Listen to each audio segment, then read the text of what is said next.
హే guys, నేను మీ దినేష్ని. Welcome back to another vlog. So guys, ఈ వ్లాగ్లో ఒక చిన్న 2 మైనర్ థింగ్స్ అయితే సార్ట్అవుట్ చేయించబోతున్నాను. అదేంటనేది మీకు ఎక్స్ప్లెయిన్ చేసి చెప్తాను. ఫస్ట్ థింగ్ వచ్చేసరికి, నేను ఆల్రెడీ పుల్లి పోయిందని చెప్పాను కదా. సో ఈ పుల్లి కూడా ఒకటి కొత్తది తీసుకున్నాను, ఒరిజినల్ ఐఎన్ఏదే. ఇంకోటి ఇక్కడ ఫెండర్లో చిన్న నాయిస్ ఒకటి వస్తుంది అన్నాను కదా, అదొకటి. ఆ రెండు అయితే సార్ట్అవుట్ చూపిస్తాను అసలు ఆ సౌండ్స్ ఎందుకు వస్తున్నాయి ఏంటనేది. నెక్స్ట్ ఇంకా ప్రీవియస్ వ్లాగ్కి కంటిన్యూషన్ అని కూడా చెప్పాను కదా ఆల్రెడీ మీకు. సో ఇంకా ప్రీవియస్ వ్లాగ్లో చేపించిన బ్రేక్, మైనర్ సస్పెన్షన్ రీబిల్డ్ వీటికను ఇంకా ఇప్పుడు చేసిన వాటికి మొత్తానికి అన్న వాళ్ళకి ఎంత ఇచ్చాను ప్రైస్ అనేది కూడా ఈ వ్లాగ్లోనే చెప్తాను మీకు. సో గైస్, ఇప్పుడు మీరు కరెక్ట్గా అబ్జర్వ్ చేయండి, ఒక చిన్న ర్యాటిల్ నాయిస్ వస్తుంది చూసారా, కిరికిరి అని అట్లా చిన్నదే. ఈ ఫ్రంట్ రైట్ సైడ్ ఫెండర్లో నుంచి అది. సో ఇప్పుడు అదే నేను చెప్తుంది, ఎప్పటి నుంచో చెప్తా ఉన్నాను కదా ర్యాటిల్ నాయిస్ వస్తుంది సార్ట్అవుట్ చేయించాలని. సో చూడండి, ఇప్పుడు బాగా క్లియర్గా వినిపిస్తుంది. సో అదొకటను. నెక్స్ట్ వచ్చేసరికి ఏంటంటే,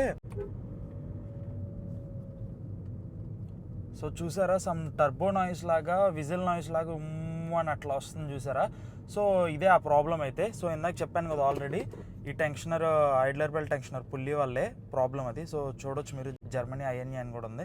సో ఇది ఒరిజినలే, ఇదేం ప్రాబ్లం ఏం లేదు, మనకు పర్ఫెక్ట్ పార్టే దొరికింది. చాలా మంది ఏమనుకుంటారంటే, ఇట్లాంటి నాయిస్ వస్తే ఏంటంటే ఇది ఖచ్చితంగా ఇంజిన్ సైడే అనుకుంటారు. పాయింట్ అది కాదు. ఫస్ట్ ఆఫ్ ఆల్ ఏంటంటే, ఎయిదర్ టైమింగ్ సైడ్ అయి ఉండొచ్చు, లేదా ఐడ్లర్ బెల్ట్ సైడ్ అయి ఉండొచ్చు, లేకపోతే ఇంజిన్ మౌంట్స్లో అయి ఉండొచ్చు, ఎక్కడన్నా అయి ఉండొచ్చు. ఫస్ట్ మనం అసలు ట్రేస్ అవుట్ చేయాలి, అంతేగాని డైరెక్ట్గా ఇంజిన్ అయితే బ్లేమ్ చేసేయకూడదు. ఇంజిన్లో ఇచ్చే నాయిసెస్ కంప్లీట్ డిఫరెంట్ ఉంటాయి, టర్బో సైడ్ కానీ ఏదన్నా. సో ఇది పుల్లి పోవడం వల్ల ఇలా నాయిస్ వస్తుంది. కానీ మనం ఏమనుకుంటాం, సో చూసారా మళ్ళీ వచ్చింది ఇట్లా. మనం ఎప్పుడైతే ఇంజిన్ యాక్సలరేషన్ ఇచ్చి ఆఫ్ చేసినప్పుడు ఇట్లా వస్తుంది కాబట్టి, సో ఖచ్చితంగా ఇంకా ఇంజిన్ సైడే ప్రాబ్లం ఉంది అని చెప్పాను అనుకుంటాం. కానీ అది కాదు. సో మనం ఏంటంటే, ఫస్ట్ ఆఫ్ ఆల్ ఇంజిన్ మౌంట్స్లో చూసుకోవాలి, లేకపోతే ఐడ్లర్ బెల్ట్ టెన్షనర్, లేదా ఐడ్లర్ బెల్ట్ సైడ్ వచ్చే పుల్లీస్, రోలర్స్ కానీ, లేదంటే టైమింగ్ సైడ్ వచ్చేది కానీ ఏదన్నా ఉండొచ్చు. ఫర్ ఎగ్జాంపుల్ ఏమైందంటే, ఇప్పుడు మనం స్టీరింగ్ లెఫ్ట్కి కానీ రైట్కి కానీ ఫుల్గా కట్ చేసినప్పుడు ఏమవుతుందంటే, లోడ్ అనేది ఫుల్గా పడి ఐడ్లర్ బెల్ట్లో నుంచి కూడా సౌండ్ వస్తుంది అనమాట. సో అట్లా మనం ఏంటంటే చూసుకొని దాన్ని బట్టి రెక్టిఫై చేసుకోవడమే. సో ఫస్ట్ ఆఫ్ ఆల్ అయితే ఈ రెండు అయితే సార్ట్అవుట్ చేయించిన తర్వాత, ఇంకా ప్రైజెస్ అవన్నీ మొత్తం కంప్లీట్గా ఈ పార్ట్ ఎంత పడింది, అసలు ఏంటనేది, అన్నయ్య వాళ్ళకి ఎంత ఇచ్చాను, టోటల్గా అయితే ఎక్స్ప్లెయిన్ చేస్తాను. సో గైస్, ఇప్పుడే వర్క్ అయితే స్టార్ట్ అయిపోయింది. చూడొచ్చు, ఫెండర్ లైనింగ్ ఇదంతా తీస్తారు. సో ఇక్కడ మొత్తం ఫుల్గా డస్ట్ ఉందన్నమాట. చూడండి అసలు ఎంత డస్ట్ ఉందో. ఇదంతా ఎక్కడి నుంచి వస్తుంది అంటే, నార్మల్గా మనం ట్రీస్ కింద అట్లా పార్క్ చేసినప్పుడు ఇక్కడ అంతా పడిపోయి, ఇగో ఇవన్నీ కదా, ఇవి ఇట్లా ఈ హోల్స్లో నుంచి కిందకు వచ్చేసి మొత్తం, ఇంకా ఈ వాటర్లో మనం వెళ్తూ ఉంటాం కదా నార్మల్గా, వాటిలో నుంచి కూడా వచ్చేసి మొత్తం ఇక్కడంతా స్ట్రక్ అయిపోయింది. సో ఇదంతాకైతే క్లీన్ చేయించా. నెక్స్ట్ ఇంకా చూసుకుంటే, అక్కడ ఐడ్లర్ బెల్ట్ కూడా తీస్తారు. సో పుల్లి తీస్తారు. నేను అనుకున్నట్టే, అన్న వాళ్ళు అన్నట్టే సేమ్ ఇదే అయింది. చూడండి ఎంత సౌండ్ వస్తుందో. సో ఇది వచ్చేసరికి పాతదే, చూడండి ఎంత నాయిస్ వస్తుందో. ఇది వచ్చేసరికి ఏమో కొత్తదే, చూసారా సౌండ్ రావట్లా, ఇదేమో సౌండ్ వస్తుంది.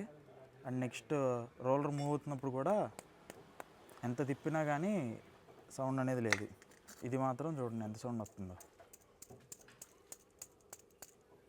సో ఇది గైస్ ఒకటైతే సాల్వ్ అయిపోయింది. నెక్స్ట్ ఇంకేదే ఫెండర్ది కూడా అన్న వాళ్ళు చూస్తున్నారు. రీసెంట్గా విజయవాడలో ఫ్లడ్స్ వచ్చినాయి, అవి మీ అందరికీ తెలిసిన విషయమే. సో ఈ ఎటీ కూడా ఫ్లడ్స్ బాధితురాలే. సో చూడొచ్చు మొత్తం వాటర్ అనమాట. ఆల్మోస్ట్ ఒక 2-3 days ఈ లెవెల్ వరకు కారు మునిగిపోయి ఉంది మొత్తం. కాకపోతే ఇప్పుడు ప్రజెంట్ అయితే మొత్తం వాష్ చేస్తారు. సో మీరు ఆల్రెడీ ఇక్కడ చూడొచ్చు, స్టైన్స్ స్ట్రైట్గా ఉంది చూసారా. ఇవ్వండి, ఇక్కడ బాగా నోటీస్ అవుతుంది. మొత్తం కార్ అయితే మొత్తం మునిగిపోయింది. సో మీరు చూడొచ్చు, ఇక్కడ ఇంజెక్టర్ దగ్గర కూడా ఇంకా వాటర్ అయితే ఇంకా అలాగే ఉన్నాయి. ఇదిగోండి వాటర్. ఇంకోటి వీడియో చూడండి, మీకు అర్థమవుతుంది. సంపులో నుంచి ఆల్మోస్ట్ ఒక 8-9 లీటర్స్ వాటర్ వచ్చేసింది. లాస్ట్లో ఎక్కడో ఆయిల్ అయితే వచ్చింది. అది ఎందుకంటే, ఇప్పుడు నార్మల్గా డెన్సిటీ డిఫరెన్స్ ఉంటుంది కదా వాటర్. సో అందుకనే వాటర్ ఎక్కువ డెన్సిటీ కాబట్టి కిందకి వచ్చేసింది. మీరు ఇక్కడ చూడొచ్చు, మొత్తం కూడా హెడ్లైట్స్ మొత్తం కూడా డస్ట్ పట్టేసి ఉంది ఇటు సైడ్ కూడా. అండ్ బ్యాటరీ జస్ట్ కనెక్షన్ ఇచ్చి చూడగానే మొత్తం బల్బ్స్ అయితే మొత్తం బ్లాస్ట్ అయిపోయినాయి, షార్ట్ సర్క్యూట్ అయిపోయి. లోపల కూడా మొత్తం ఇంటీరియర్ అంతా తీస్తారు అన్న వాళ్ళు. సో చూడొచ్చు మీరు, ఇంటీరియర్ మొత్తం తీశారు. బాగా స్మెల్ కూడా వస్తుంది, ఎందుకంటే మొత్తం ఈ కార్పెట్స్, ఈ ఫ్లోర్ మ్యాట్స్ ఇవన్నీ మొత్తం మునిగిపోయి ఉన్నాయి కాబట్టి. ఇట్లాంటి టైంలో ఏమైందంటే ఇప్పుడు ఆల్మోస్ట్ ఈ లెవెల్ వరకు వచ్చింది కాబట్టి ఈ స్పీకర్ పోయిద్ది, ఈ కంట్రోల్ మాడ్యూల్ పోయిద్ది. నెక్స్ట్ ఇక్కడ వచ్చే మొత్తం ఇక్కడ బీసీఎం వచ్చింది కదా, సో చూడండి ఎట్లా అయిపోయిందో. చూసారా గ్రీన్గా కనిపిస్తుంది మొత్తం. యాక్చువల్లీ ఇంత క్లీన్గా ఉండాలి. సో మొత్తం ఇట్లా అయిపోయింది. ఇదైతే అయిపోయింది డ్యామేజ్. చూడండి ఇదిగోండి. నెక్స్ట్ ఈ ఫ్యూజులు మొత్తం పోతాయి. సమ్టైమ్స్ ఈ యాక్సిలేషన్ పెడల్ కూడా పోయిద్ది, దానికి సెన్సార్ వస్తుంది కాబట్టి యాంగిల్ సెన్సార్. నెక్స్ట్ ఇంకా ఈ డిస్ప్లే కూడా పనిచేయట్లా, ఇవి పనిచేయట్లా, అసలు ఆ ఈసీఎంఏ పోయింది చెప్పాలంటే. సో గైస్ ఇదే ఈసీఎం చూడొచ్చు మీరు. ఇక్కడ వరకు కూడా మొత్తం వాటర్ అయితే వచ్చేసింది. ఇదంతా కూడా మొత్తం డ్యామేజ్ అయిపోయింది. మొత్తం ఎక్కడ చూసినా కానీ డ్యామేజ్ అయిపోయింది. ఇంజిన్లోకి కూడా వాటర్ వెళ్ళిపోయినాయి. సో పెద్ద వర్క్ అయితే ఉంది. సో చూడొచ్చు మీరు మొత్తం రష్ పెట్టేసి ఉంది. యాక్చువల్లీ ఈ కార్ చాలా చాలా బాగుంటుంది. అసలు నాకు తెలిసిన అంకుల్ వాళ్ళది ఇది. సో గైస్ ఇప్పుడే ఇంకా వర్క్ అయితే కంప్లీట్ అయిపోయింది. సో చూడొచ్చు మీరు, ఇంకా ఫెండర్ లైనింగ్ కూడా కంప్లీట్గా ఫిట్ చేస్తారు అండ్ టైర్ కూడా ఫిట్ చేస్తారు. సో దీంట్లో చూడండి అసలు ఎంత డస్ట్ వచ్చిందో. ఇక్కడ మొత్తం దీనిలో నుంచి డస్ట్ అంత డస్ట్ వచ్చేసింది ఐడ్లర్ బెల్ట్ టెన్షనర్ పుల్లీలో. సో ఇంకా టెస్ట్ డ్రైవ్ చేసి సార్ట్ అవుట్ అయిపోయింది, చూపిస్తాను మీకు. సో గైస్ ఫైనల్లీ మన వెంటోకి ఆ 2 ఇష్యూస్ అయితే సాల్వ్ అయిపోయినాయి. మీరు చూడొచ్చు రోడ్ ఎంత వర్స్ట్ కండిషన్లో ఉందో, బట్ అయినా కానీ అసలు ఎటువంటి నాయిస్ అయితే ఏం లేదు. మీరు చూడండి, జస్ట్ ఆ స్టోన్స్కి టైర్స్కి ఉన్న ఆ సౌండ్ తప్ప ఇంకా అసలు ఇట్ సైడ్ అయితే ఏ నాయిస్ లేదు. మోస్ట్లీ ఇండియన్ కార్స్కి ఈ రాటల్ నాయిసెస్, సస్పెన్షన్ ఎంత బాగున్నా కానీ డోర్ నాయిసెస్ లేకపోతే ఈ గ్లాస్ నాయిసెస్ ఇట్లాంటివన్నీ చాలా కామన్ ఆ సౌండ్స్ అవన్నీ. బట్ కాకపోతే ఏంటంటే మరీ టూ మచ్ వస్తే కనుక చాలా ఇరిటేటింగ్ ఉండిద్ది. సో ఎప్పుడైనా మీరు కార్స్ యూజ్డ్లో కానీ అట్లా ఏమన్నా కొంటే కనుక ఒకసారి అదైతే చూసుకోండి. సో ఫైనల్లీ ఆ సౌండ్ ఏదైతే ఉందో ఒయ్యి అని చెప్పాను, అది కూడా అయితే సార్ట్ అవుట్ అయిపోయింది మన వెంటోకి. చూడొచ్చు.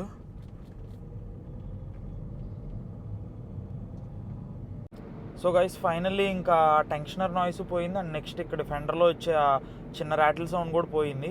ఈ ర్యాటిల్ సౌండ్స్ ఇట్లాంటివన్నీ చాలా ఇరిటేటింగ్ ఉంటాయి అసలు సస్పెన్షన్లో నుంచి వచ్చినాయి కానీ లేకపోతే ఇట్లాంటివి డోర్స్ గ్లాసెస్ కానీ ఏదన్నా కానీ. So guys next give away rules already మీకు చెప్పాను. సో దాని రెస్పాన్సెస్ అవి చూస్తే మీకు అర్థమవుతుంది. ఈ వీడియో చూస్తే మీరు లాస్ట్లో ఫస్ట్ రెస్పాన్స్ లాస్ట్ వచ్చింది కాబట్టి, సో ఫస్ట్ రెస్పాన్స్ వచ్చేసరికి జోయి ఎక్స్ అని ఉంది కదా, తనే క్లియర్ విన్నర్ ఫస్ట్ వచ్చేసరికి. సో సెకండ్ వచ్చేసరికి ఏంటంటే ఇమామ్ షేక్ అని ఉంది కదా, హాయ్ అని చెప్పని పెట్టాడు. సో అతను నా ఫ్రెండ్, సో అది తీసేయండి.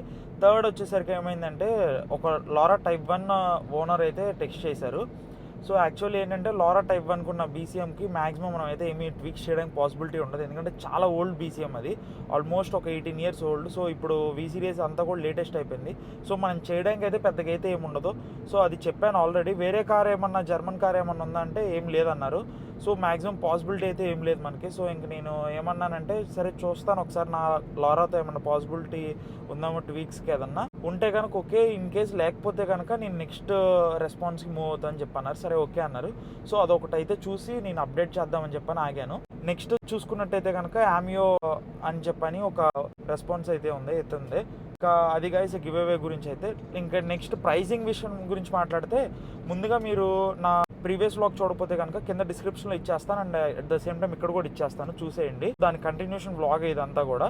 సో ఆల్మోస్ట్ ఇష్యూస్ అయితే అన్ని సాల్వ్ అయిపోయినాయి మన కార్లో. ఇంకా నెక్స్ట్ ఒక మైనర్ థింగ్స్ అయితే ఉన్నాయి. ఒకటి ఇంజన్ బే డీటెయిలింగ్ ఒకటి చేయాలి. నెక్స్ట్ ఇంకా చిన్న చిన్న స్క్రాచెస్ ఉన్నాయి బాడీ పైన, అవి ఒకటి సాల్వ్ చేయాలి. నెక్స్ట్ ఇంక ఇంటీరియర్ క్లీనింగ్ తరోగా ఒకటి చేయాలి. అంతే. ఇంకా మాక్సిమం ఇంకా వెంటో అయితే పర్ఫెక్ట్, అసలు ఆల్మోస్ట్ మెకానికల్గా కానీ ఎలక్ట్రికల్గా కానీ ఇష్యూస్ లేకుండా అన్ని ఎవ్రీథింగ్ 100% పర్ఫెక్ట్ అయిపోతుంది. ఆల్మోస్ట్ పర్ఫెక్టే ఉంది కార్ కొన్నప్పటి నుంచి. బట్ కాకపోతే ఏంటంటే నేను ప్రతి మైన్యూట్ కూడా చేపిస్తాను, నాకు అసలు లేకపోతే అసలు మనిషి అంతే ఉండదు. లాస్ట్ వ్లాగ్ లో ఆల్రెడీ చెప్పాను బ్రేక్ ప్యాడ్స్ కి లింక్ రాడ్స్ కి ఇట్లన్నిటికి ఎంత అయింది అనేది. సో ఇప్పుడైతే నేను ఆ టెన్షనర్ పుల్లి ఒకటి చేంజ్ చేయించాను కదా, అది యాక్చువల్లీ ఒరిజినల్దే. అది అరౌండ్ ఒక 500 అయితే పడింది అంతే. నెక్స్ట్ ఇంకా ఇది ఇంకా ప్రీవియస్ గా చేసిన వాటిలన్నిటికి లేకపోతే టెన్షనర్ మార్చిన అన్నిటికి కలిపి అన్న వాళ్ళకైతే నేను అరౌండ్ ఒక ఈ 1500 అనేది ఏంటంటే ఇప్పుడు నేను నా పర్సనల్గా ఇచ్చాను. అన్న వాళ్ళకి నాకున్న రిలేషన్ బట్టి ఇది ప్రతి ఒక్కరికి లేకపోతే వేరే గరాజ్లో సేమ్ ఇదే టైప్ ఆఫ్ వర్క్కి సేమ్ తీసుకుంటారు అనేది రూల్ అయితే ఏం లేదు, ఇంకా ఎక్కువే తీసుకుంటారు. బట్ కాకపోతే ఏంటంటే మా రిలేషన్ మీద ఆ మనీ అయితే ఇచ్చాను. సో అది గైస్ మ్యాటర్ అయితే. సో ఇంకొకటి ఏంటంటే నాకు ఇట్లాంటి ప్రైజెస్ అన్ని ప్రతిదీ ఎక్స్ప్లెయిన్ చేయాలన్నది. బట్ కాకపోతే ఏంటంటే కొన్నిసార్లు ఏమవుతుందంటే నేను ప్రైజెస్ అన్ని ఎక్స్పోజ్ చేయడం వల్ల ఏమవుతుందంటే వాళ్ళ బిజినెస్ ని నేను పాడు చేసినట్టు కూడా అవుతుంది. కాకపోతే నేను మాక్సిమం సిచ్యువేషన్స్ లో అయితే అన్ని రివీల్ చేసేస్తున్నా. కొన్ని సిచ్యువేషన్స్ లో ఎవరికైనా ఇబ్బంది కలిగేలాగా ఉంటే కనుక నేనైతే అది ఆపేస్తున్నా. మోస్ట్లీ నెక్స్ట్ అప్డేట్ ఆ 80 ఫ్లడ్ కార్ ఉంది కదా, దాన్ని కూడా ఇస్తాను. అది చాలా యూనిక్ వీడియో, అది ఎవరో చేయరు. ఇట్లా ఫ్లడ్ కార్స్ ని ఎట్లా రివీల్ చేయడం, సాల్వేజ్ టోటల్ లాస్ కార్స్ ని. సో అది కూడా చేస్తాను. So that's it for today guys. మీ అందరికీ నా బ్లాగ్ అయితే నచ్చింది అనుకుంటున్నాను. అండ్ బై ద వే నా ఇన్స్టాగ్రామ్ హ్యాండిల్ వచ్చేసరికి 2-3 years వ్లాగ్స్, ఇదే నా ఇన్స్టాగ్రామ్ హ్యాండిల్. మీకు ఏమన్నా డౌట్స్ కానీ ఏమన్నా ఉంటే కానీ నాకు డిఎం చేయండి. So that's it for today guys. ఇది మన వ్లాగ్ అయితే కనుక మీ అందరికీ నచ్చింది అనుకుంటున్నాను. ఇట్లాగా మన కార్స్ ని, మన ఛానల్ అన్నింటినీ సపోర్ట్ చేస్తారని ఆశిస్తూ నేను మీ దినేష్ని సైనింగ్ ఆఫ్.